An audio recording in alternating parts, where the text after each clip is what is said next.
Hari ini saya akan membicarakan tentang salib. Saya akan membaca di dalam satu bagian di dalam Alkitab, yaitu di dalam kitab Markus.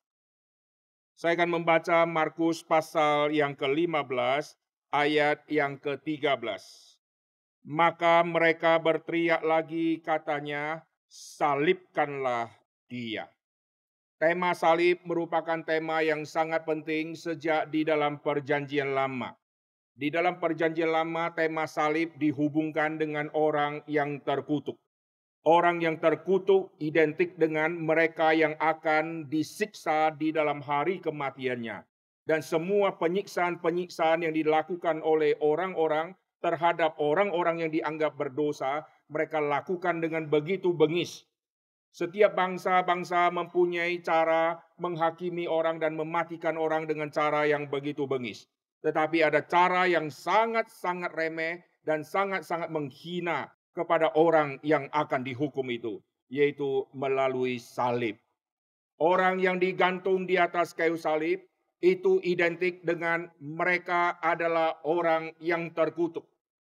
Oleh sebab itu kita lihat di dalam dunia ini, siapakah yang betul-betul mengalami kutukan sehingga mereka harus dipermalukan. Semuanya adalah para penjahat-penjahat yang mempunyai dosa yang begitu besar. Tetapi orang-orang yang baik, mereka tidak boleh dihakimi seperti itu. Jikalau seorang berwarga negara Romawi, dia tidak boleh dihakimi sesuai dengan hukum yang berlaku yang harusnya ditujukan kepada orang yang lain. Tetapi orang-orang yang berwarga negara Romawi, mereka mendapat perhatian yang sangat khusus. Tidak boleh diapa-apain. Hukum berlaku untuk orang-orang yang lain. Setiap bangsa mereka mempunyai penghakiman-penghakiman khusus. Ada yang dikuliti, ada yang diadukan sama binatang buas, ada yang dibakar hidup-hidup, ada yang disiksa, disaksikan oleh banyak orang, ada yang digantung di pusat-pusat kota, ada yang mayatnya itu digiring, sebelum dia mati sudah digiring, dipertontonkan, setelah mati digiring dan dipertontonkan lagi. Ada yang mayatnya dipaku di tembok, digantung di tembok, supaya setiap orang yang lalu lalang bisa memperhatikan. Tapi ada satu cara lagi menghukum penjahat supaya dia betul-betul merasa malu, yaitu dengan cara disalibkan. Oleh sebab itu di dalam perjanjian lama, tema salib ini sudah muncul. Terkutuklah orang yang digantung di atas kayu salib. Lalu siapakah yang bisa naik ke atas kayu salib? Orang itu harus mempunyai dosa yang begitu besar. Tapi heran, di dalam dunia dan sejarah mencatat, ada yang tidak bersalah dan tidak berdosa, tetapi dihukum seperti penjahat kelas berat, dan dia digantung di atas kayu salib. Dari mana saya bisa berkata seperti ini? Karena dari dua penjahat, satu di samping kanan Tuhan Yesus dan satu di samping kiri Tuhan Yesus. Mereka awalnya memaki-maki Tuhan Yesus karena mereka merasa Yesus sama seperti mereka yang berdosa yang dihukum mati di atas kayu salib.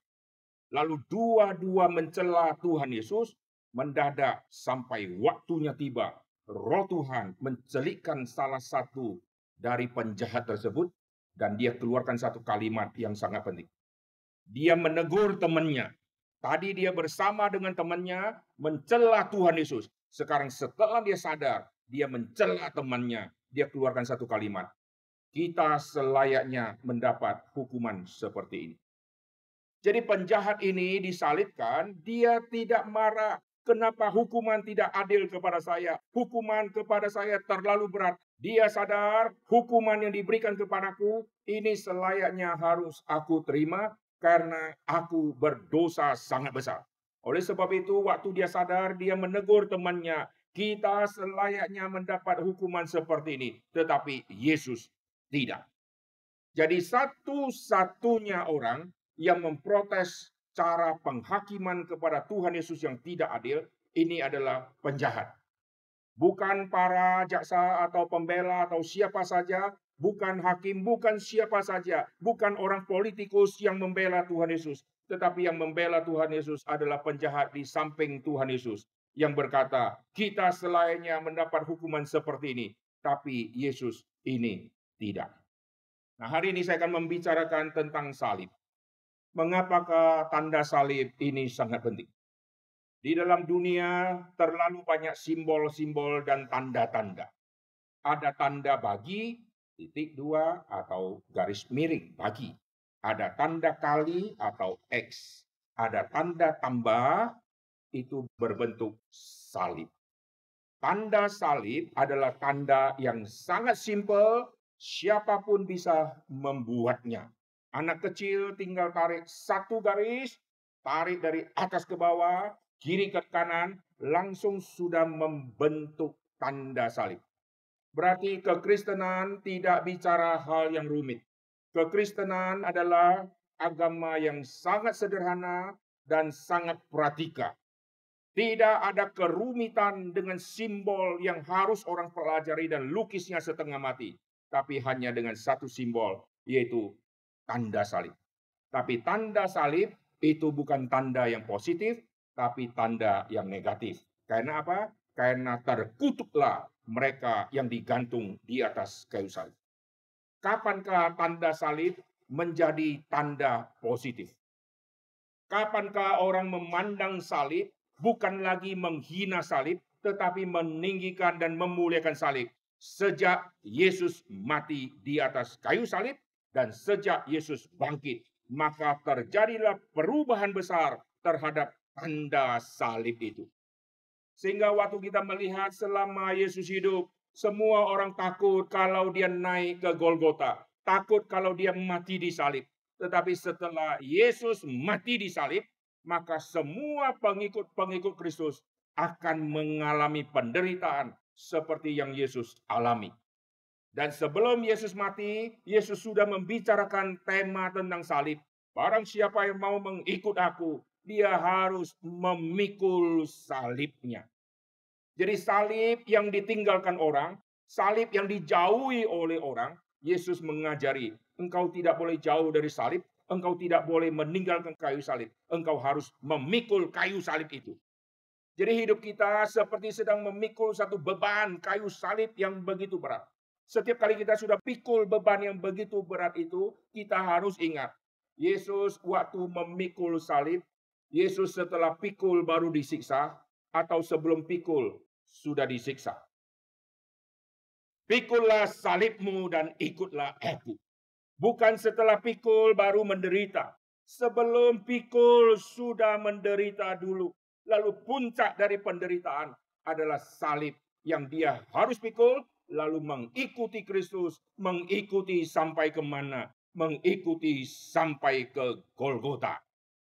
Banyak orang mau menjadi Kristen, mau mengikuti Tuhan Yesus. Ikut Tuhan Yesus sampai melihat Yesus membuat mujizat.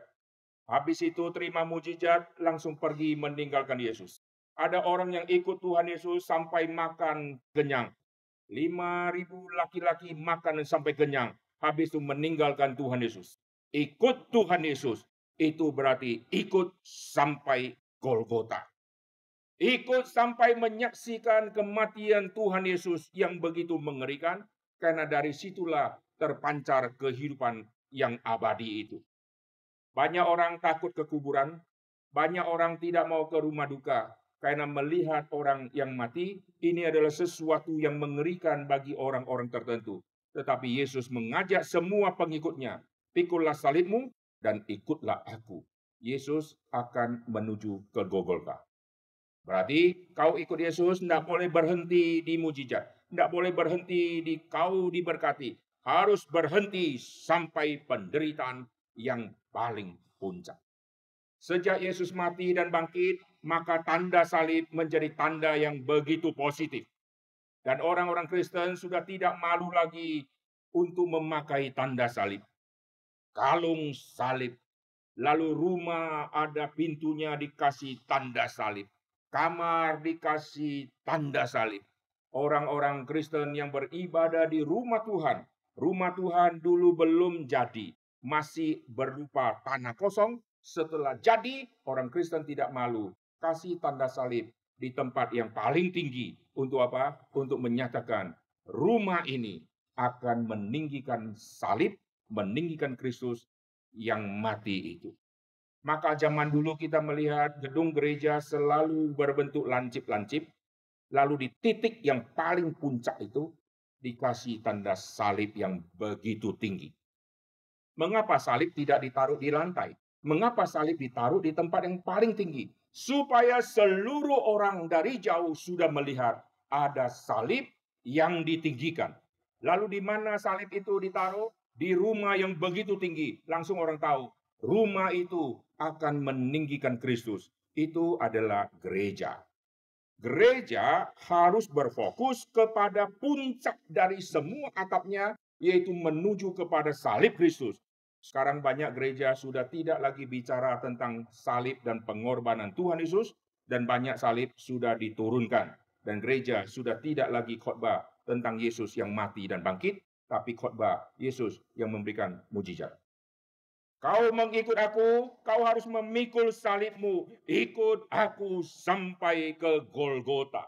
Maka kita melihat tanda salib merupakan tanda yang sangat penting di dalam hidup manusia. Ada orang mau menghilangkan tanda salib. Lalu dia benci tanda salib. Di rumah dia dulu ada salib, dia buang semua. Aku tidak suka melihat salib. Waktu dia tidak mau lihat salib di rumahnya, waktu dia sakit, dia masuk ke rumah sakit, dia melihat mobil ambulans. Mobil ambulans ada tanda salib. Heran. Kenapakah mobil-mobil yang lain, mobil travel kah, ekspedisi kah, lalu mobil-mobil transportasi yang lain, busway kah, apakah, kenapa tidak ada tanda salib? Kenapa hanya di ambulans ada tanda salib? Dari mana sejarah mobil kok dikasih tanda salib? Saya percaya ini bukan kebetulan. Setiap kali manusia sudah sakit, manusia sudah kecelakaan, lalu dengar ada bunyi sirene mobil ambulans datang, begitu melihat mobil yang lewat, warna putih, ada tanda salib warna merah, ada senang luar biasa. Saya dapat pertolongan. Saya akan dibawa ke rumah sakit. Jadi salib yang ada di mobil ambulans memberikan satu pengharapan yang luar biasa bagi orang yang membutuhkan perawatan.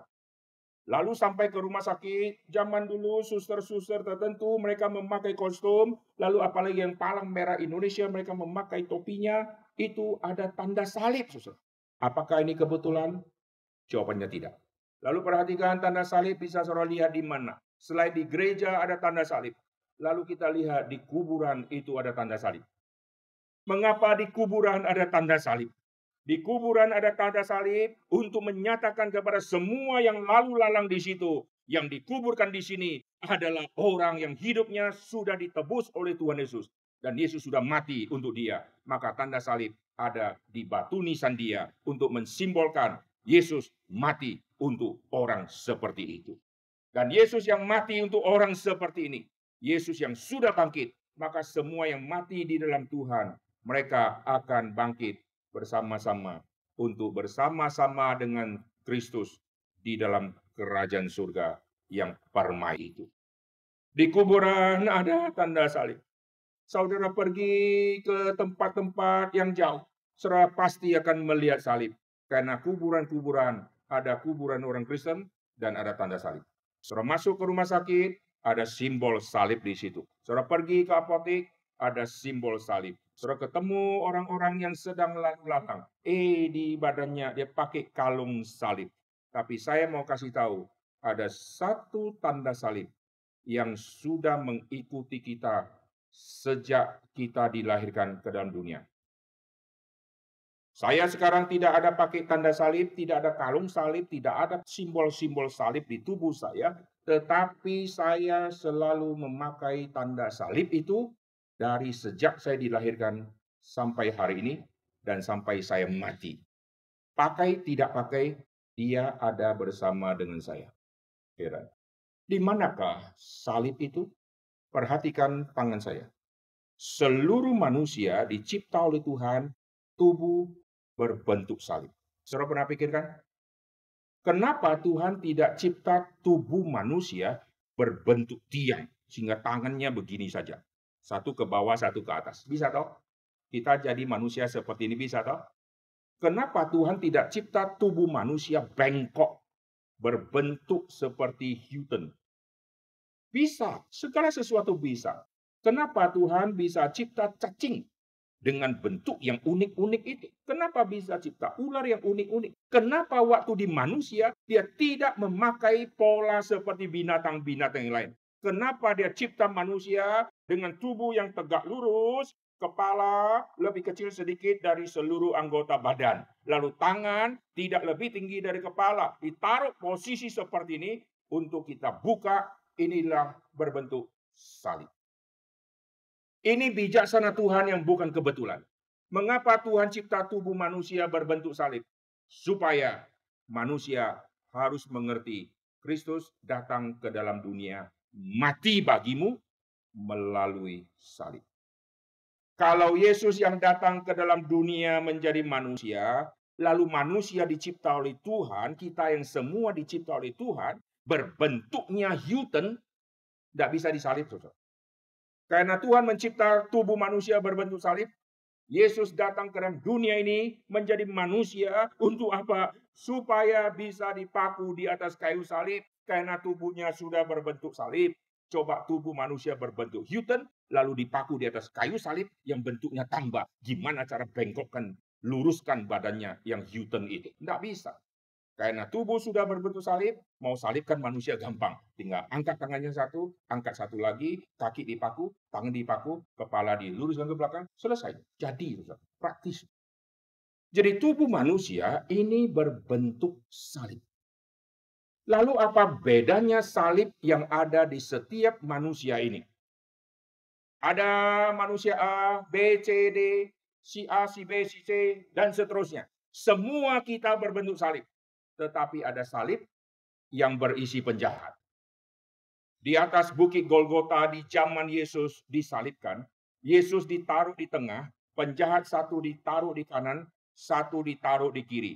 Perhatikan ada 3 bentuk salib di situ dengan diisi oleh 3 orang.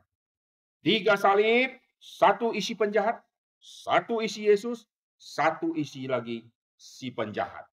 Lalu semua orang Kristen waktu mengingat bahwa kita adalah orang percaya dengan tanda salib, kita memakai tanda salib untuk mengingat penjahat yang di samping kanan Yesus, atau mengingat yang Yesus, atau mengingat yang di samping kiri Tuhan Yesus. Karena di bukit Golgota ada 3 salib di situ. 2 isinya penjahat, 1 isinya Yesus. Jadi saudara bayangkan kayu yang berbentuk salib itu. Sekarang ada 3 orang di situ. Orang pertama penjahat di kayu salib pertama. Orang kedua Yesus di kayu salib kedua. Orang ketiga adalah penjahat di kayu salib yang ketiga. Setiap orang Kristen waktu memasang salib, baik di gereja kah, di rumah kah, dan seterusnya, itu mengingat salib yang ada di tengah. Mengapa salib yang ada di tengah yang diingat? Bukankah salib ini dipesan mungkin kepada tukang kayu yang sama? Bukankah salib ini adalah salib yang juga akan dipakai untuk menyalibkan banyak penjahat yang lain? Apa bedanya salib yang di kanan, salib yang di kiri, dan salib yang berisi Tuhan Yesus? Tadi saya sudah katakan, tubuh manusia ini berbentuk salib. Sekarang saya tanya, siapakah yang digantung di tubuh salib ini? Tubuh salib harus ada yang digantung. Kayu salib dibuat supaya nanti ada orang yang digantung di situ. Jadi waktu kita melihat tubuh kita berbentuk salib, ini bayangkan, ini kita seperti kayu yang tegak lurus, horizontal dan vertikal ini, lalu harus ada yang disalib di sini. Siapa yang disalib? Kita adalah orang yang berdosa, yang harusnya semua disalib di tubuh yang berbentuk salib. Maka kita lihat manusia tidak bisa lepas dari dosa dia. Dia mau keluar dari dosa dia, tidak bisa. Maka akibat dari dosa dia akan terkutuk dan dia akan dihukum oleh Tuhan. Dan dia akan dipaku di atas tubuh dia yang berbentuk salib. Jadi salib itu tubuhnya.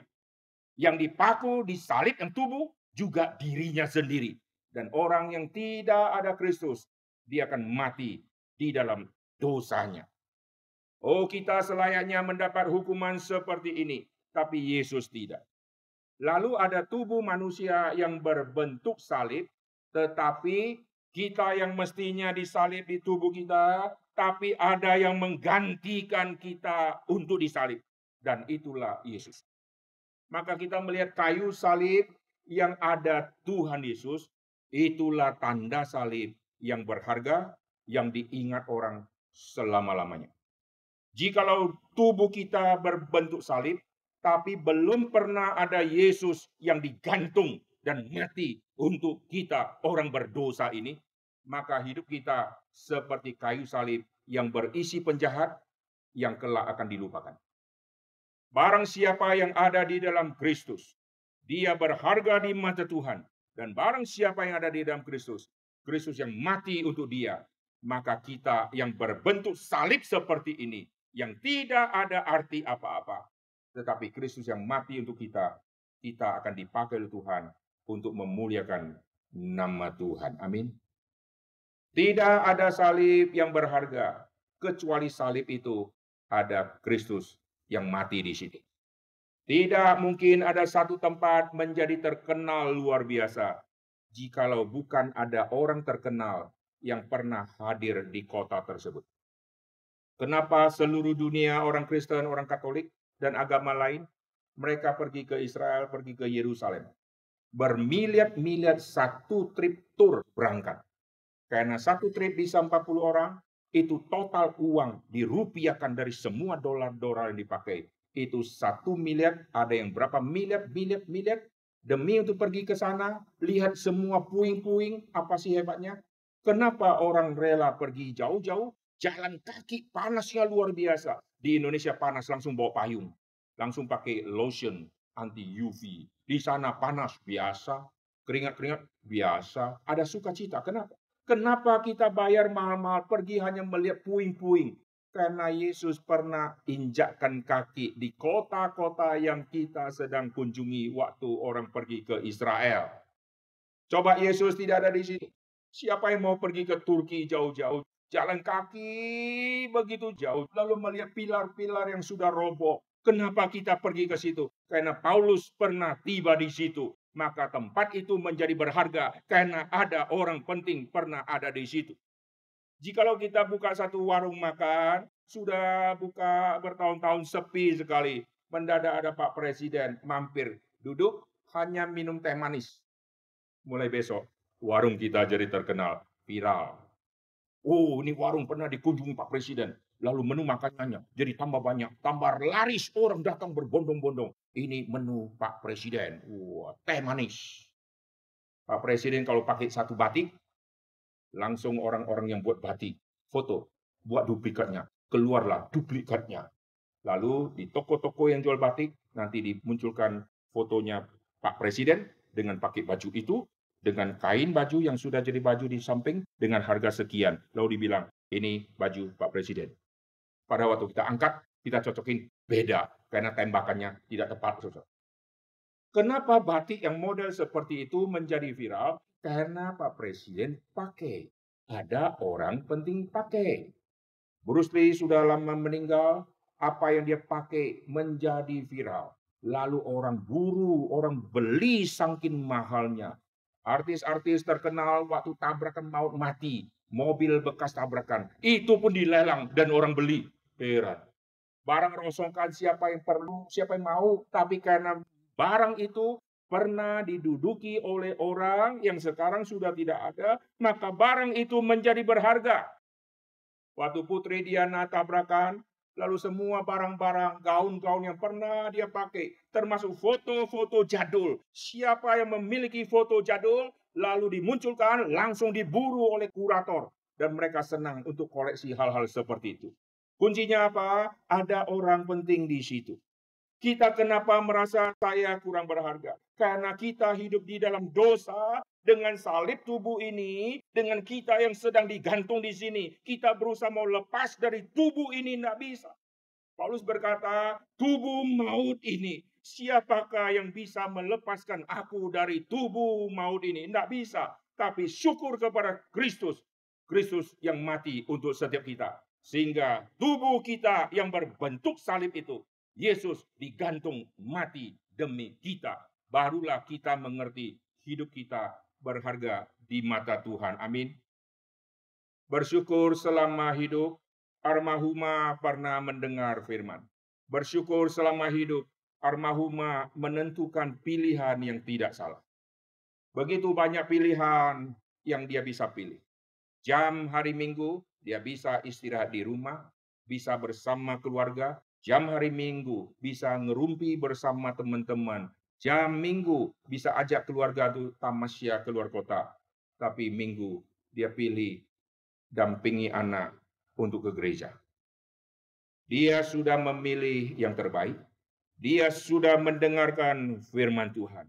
Apa yang dia dengar tidak pernah sia-sia. Alkitab katakan segala sesuatu di dunia ini akan berlalu. Tapi firman Tuhan itu bernilai kekal selama-lamanya. Berarti dia sudah menangkap satu berita kekekalan yang tidak mungkin diambil dari siapapun. Harta milik bisa diambil oleh siapapun. Baju-baju yang pernah dipakai bisa ditinggalkan di dalam dunia ini. Tapi firman Tuhan yang dia dengar tidak mungkin diambil oleh siapapun. Dan puji Tuhan di dalam hidupnya beliau, dia bisa menyaksikan satu persatu anak-anak yang dibesarkan dan satu-satu mengenal Tuhan. Kalau hari ini kita tanya almarhumah, kalau dia bisa jawab, kita tanya dia, kalau dia bisa dengar, saya yakin dia akan menjawab begini. Almarhumah Yeni, apa harapanmu untuk keluarga yang ditinggalkan? Saya percaya dia akan menjawab, saya ingin seluruh anggota keluargaku percaya kepada Kristus. Dulu saya layani satu orang, dia dari keluarga yang begitu kaya, saya nggak pernah kenal dia, tapi saya disuruh pimpin di dalam renungan. Waktu saya tiba, saya kaget. Ini seorang ibu yang sudah pakai kursi roda, seluruh kursi rodanya dilengkapi dengan teknologi komputer yang sangat canggih. Dia hanya bisa gerakkan jarinya, mirip Stephen Hawking. Dia gerakkan, nanti miring, gerakkan, ini miring, ini gerak. Segala sesuatu bisa dia gerakkan hanya dengan satu tombol dan ada trackball di tangannya. Lalu dia tidak bisa ngomong lagi, suara sudah tidak ada, dikasih mic di lehernya. Dan sebelum saya khotbah, dia kasih kesaksian kepada semua saudara-saudara dia yang berkumpul di situ. Dan dia teriak dengan suara keras, suaranya sudah tidak bisa ada tanpa ada mic, dan dia taruh mic di lehernya dan dia ngomong. Kalimat dia saya ingat sampai hari ini. Dia bilang, hai saudara-saudaraku, ingat kalimat saya ini. Dulu waktu saya muda, saya anggap remeh tentang kekristenan. Waktu saya muda, saya anggap sepi tentang iman kekristenan. Tetapi waktu saya sudah bertobat, waktu saya sudah mengenal Tuhan, saya tahu inilah kebenaran yang sejati dan saya tidak menyesal sampai hari ini. Tapi yang saya menyesal adalah satu. Kenapa saya kenal Tuhan Yesus di masa saya sakit seperti ini? Coba waktu saya belum sakit, saya kenal Yesus. Saya bisa melayani Tuhan. Tapi saya kenal Yesus waktu saya sudah sakit seperti ini. Yang saya menyesal. Mengapa waktu sakit baru kenal Tuhan Yesus? Wah, itu teriakan dia yang saya dengar, saya terharu luar biasa. Hei saudara-saudaraku yang ada di sini yang masih sehat-sehat. Terimalah Tuhan Yesus, jangan seperti saya. Lalu setelah itu saya lanjutkan khotbah.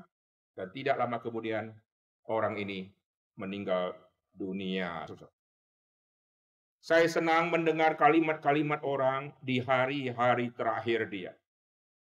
Waktu di kota Batam, saya hadir di satu tempat peresmian gedung gereja. Saya duduk di belakang, saya perhatikan seorang hamba Tuhan yang mendadak naik di atas mimbar. Hamba Tuhan ini saya sudah kenal lama, dia sudah berumur. Lalu apa yang terjadi? Dia naik di atas mimbar. Dia tidak diundang naik. Karena dulu dia gembala di gereja itu, tapi sekarang sudah pensiun. Dia melihat peralihan hamba Tuhan. Lalu mereka ucapkan syukur peresmian gedung gereja.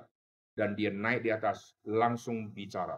Semua orang kaget. Ada apa nih? Kenapa nyelonong naik ke atas? Saudara mau tahu dia ngomong apa? Untuk apa gedung ini bagus? Saya kaget di belakang. Langsung anti klimaks. Untuk apa gedung ini bagus? Karena gereja ini tidak melakukan penginjilan. Saya kaget. Saya di belakang, saya waktu dengar, Tuhan, ini biasanya suara dari orang yang tidak lama lagi akan mati. Lalu dia terus berteriak, gereja ini harus bertobat. Jangan bangga dengan gedung gereja yang sudah direnovasi lalu peresmian. Ingatlah, gereja ini tidak pernah penginjilan. Dan dia terus berbicara. Lalu orang sudah panik di bawah, langsung bisik-bisik, lalu dekatin istrinya, minta si Semu naik di atas mimbar untuk tarik si suaminya turun. Lalu si Semu naik di atas. Semua tuh naik ke atas, bisik ke dia, suruh turun. Turun, ini acara mau dilanjutkan, turun. Lalu dia marahin istrinya. Jangan suruh saya turun. Karena ini mungkin kesempatan terakhir saya bicara di gereja ini. Dan betul, setelah dia bicara, berapa bulan kemudian, dia meninggal dunia. Suara seperti ini mestinya terus diputar di gereja itu. Karena saya juga tahu gereja itu. Suara orang seperti itu, suara yang sudah menuju kepada ajalnya. Satu lagi contoh, ada satu wanita yang kena kanker. Dan sebelum dia mati, sisa berapa hari dia teriak begini. Kalau saya tahu saya matinya kayak begini, waktu saya remaja, saya akan giat mati-matian untuk Tuhan. Kalau saya tahu akhir hidupku seperti ini. Mumpung kalau saya tahu akhir hidupku akan seperti ini, saya akan kejar terus melayani Tuhan semaksimal mungkin. Dan orang ini matinya agak muda. Dan dia nyesel sekali. Saya tidak ada kesempatan lagi melayani. Di saat-saat terakhir, dia berteriak kalimat seperti itu.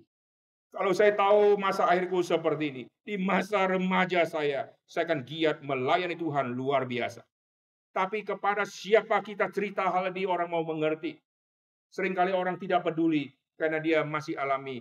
Saya rasa saya masih muda, kematian masih lama. Nanti begitu kematian sudah dekat, dan dia alami, sudah terlambat. Oleh sebab itu, jikalau almarhumah hari ini saya tanya dan dia bisa jawab, apa harapan almarhumah untuk keluarga yang ditinggalkan? Dia pasti akan berkata, saya ingin seluruh keluargaku yang ada di sini, seluruh keluarga besar yang ada di sini, dan yang mungkin tidak sempat hadir di sini, semua ada di dalam Kristus. Tubuh manusia yang berbentuk salib ini, saudara mau bawa sampai kematian, dengan diri saudara yang berdosa yang belum diselesaikan, seperti penjahat yang tidak pernah mengenal Tuhan Yesus. Tapi ada penjahat yang akhirnya bertobat. Yesus, ingatlah akan aku. Yesus di masa akhir sudah begitu sakit. Tapi ada orang berkata, ingatlah akan aku. Dan Yesus jawab orang ini. Satu-satunya kali Yesus menjawab manusia di atas kayu salib. Yaitu Yesus menjawab penjahat itu. Kenapa Yesus begitu senang dan mau menjawab? Karena orang ini datang minta Yesus mengingat dia. Doa yang Yesus paling senang. Bukan doa minta berkat. Yesus, ingatlah akan aku. Di tengah-tengah kesakitan yang luar biasa. Dan detik-detik Yesus akan menghembuskan nafas yang terakhir. Yesus pakai kesempatan menjawab orang ini. Saudara bayangkan betapa bahagianya orang yang dijawab oleh Tuhan Yesus. Hari ini, barang siapa yang berkata di dalam hati, Yesus, ingatlah akan aku. Siapakah yang dapat melepaskan aku dari tubuh maut ini? Syukur kepada Kristus. Biar setiap orang yang hadir di tempat ini mengambil satu komitmen yang sungguh-sungguh. Saya mau hidup di dalam Kristus. Dan saya mau beriman kepada Kristus. Dan almarhumah kalau bisa mendengar, dia akan mendengar dengan wajah tersenyum. Karena itulah doa dia dan harapan dia. Kalau dia masih sempat bisa jawab di saat yang terakhir. Biar firman Tuhan yang singkat ini mengingatkan kita kembali. Sampai kapan kita masih menunggu? Sampai kapan kita masih mengeraskan hati? Kita akan menuju kepada kematian. Mati di dalam dosa. Tapi Kristus menebus setiap kita. Ingatlah akan aku, ya Yesus. Yesus berkata, hari ini engkau bersama-sama dengan aku di Firdaus. Keselamatan di dalam Kristus adalah keselamatan yang pasti, bukan mudah-mudahan. Hari ini engkau bersama-sama dengan aku di Firdaus. Yesus tidak bertanya, berapa banyak perbuatan baik yang engkau sudah lakukan? Engkau masih belum cukup syarat. Tidak ada urusan dengan perbuatan baik, karena keselamatan ini pemberian dari Tuhan. Hari ini engkau bersama-sama dengan aku di Firdaus. Itulah sukacita besar yang didengar oleh penjahat itu sebelum dia mati. Dan inilah sukacita besar yang Yesus alami di dalam seluruh hidupnya. Sampai begitu menderita. Semua orang tidak mengenal misi dia. Tapi hanya penjahat ini yang mengerti misi dia. Jikalau engkau datang kelak sebagai raja, ingatlah akan aku. Dia mengerti misi Tuhan Yesus. Dan Yesus senang luar biasa. Hari ini saudara sudah dengarkan firman Tuhan. Ingat baik-baik. Kapan saja kematian akan menjemput kita. Jangan sampai kita terlambat. Mari kita berdoa. Bapa di dalam surga, kami berterima kasih untuk firman Tuhan yang sudah kami dengarkan. Kami berterima kasih untuk salib yang begitu remeh. Tetapi salib menjadi begitu mulia dan kami yang sebagai orang Kristen tidak malu akan salib itu. Dan bahkan kami sebagai orang Kristen, kami disuruh untuk memikul salib di dalam mengikuti Tuhan Yesus. Karena salib dosa kami ini sudah diselesaikan oleh Kristus. Sehingga kami sekarang memikul salib, bukan salib dosa kami, tapi salib di dalam melayani Kristus, menderita bersama dengan Kristus. Hamba-Mu berdoa untuk semua yang ditinggalkan di tempat ini. Biarlah melalui kepergian almarhumah Yeni, banyak anggota keluarga yang lain diselamatkan oleh Tuhan. Biarlah apa yang diharapkan dari hati yang terdalam, dari orang-orang yang sudah mengenal doa, mereka rindu anggota keluarganya pun bisa mendengar dan bisa mengenal Tuhan. Hiburlah keluarga yang ditinggalkan. Berilah kekuatan kepada semua yang ada di tempat ini, maupun yang menyaksikan via Zoom di tempat yang lain. Karena ada di luar negeri tidak mungkin bisa pulang, dan mereka yang menyaksikan, Tuhan juga menghibur mereka. Kelak Tuhan akan mempertemukan semua yang sudah mengenal Kristus, berkumpul bersama-sama kembali di dalam kerajaan surga. Terpujilah nama-Mu Tuhan, dengar doa kami. Dalam nama Tuhan Yesus kami berdoa. Amin.